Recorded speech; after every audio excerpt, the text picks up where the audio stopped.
Happy Friday. Phil Lindemann with your Krystal 93 Midday News.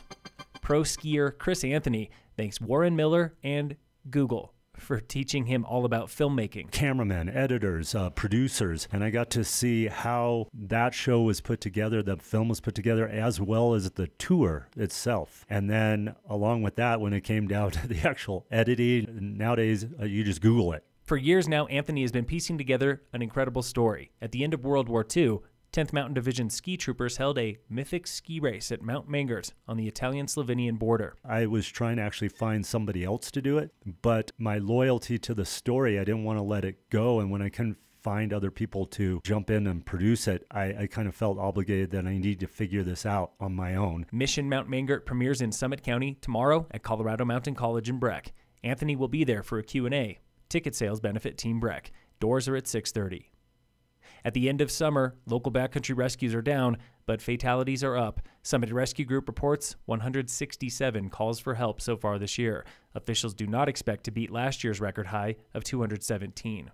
8 of those calls were fatalities, including 3 drownings. The average fatal caseload most years is no more than 3.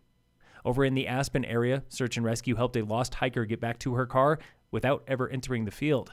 Out there, Colorado reports the woman called rescuers who told her to sit tight near Conundrum Hot Springs. She spent a relatively comfortable night in the woods and found the trail again when the sun came up.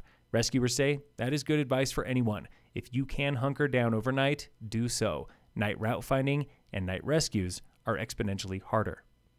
The Colorado Bureau of Investigation is looking into human remains found by hikers in La Plata County. The skeleton was found near Vallecito Reservoir, east of Durango. It belongs to an adult. Identification is pending. No theories yet on how the remains got there.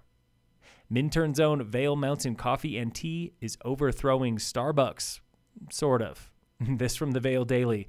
Vail Mountain Coffee just opened a new location in Downeyville at the old Starbucks there just off I-70.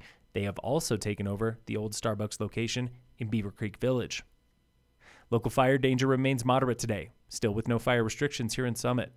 In sports, the Rockies lost to the Giants last night, 6-4.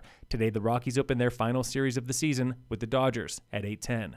On Sunday, the Broncos play the Raiders in Las Vegas. And in local sports, brought to you by Cassandra Schultz and Associates with American Family in Dillon, Summit High Soccer got their second tie of the season last night, 2-2 against Glenwood. Volleyball lost to Glenwood 3-1. Tigers football head coach James Wagner stopped by the Krystal 93 studio today for a preview of tonight's homecoming game. Undefeated or not, you got someone you got to play each week, and they're looking to, come in, knock you around, and they don't care what your record is. Summit is taking on 3-1 Lincoln.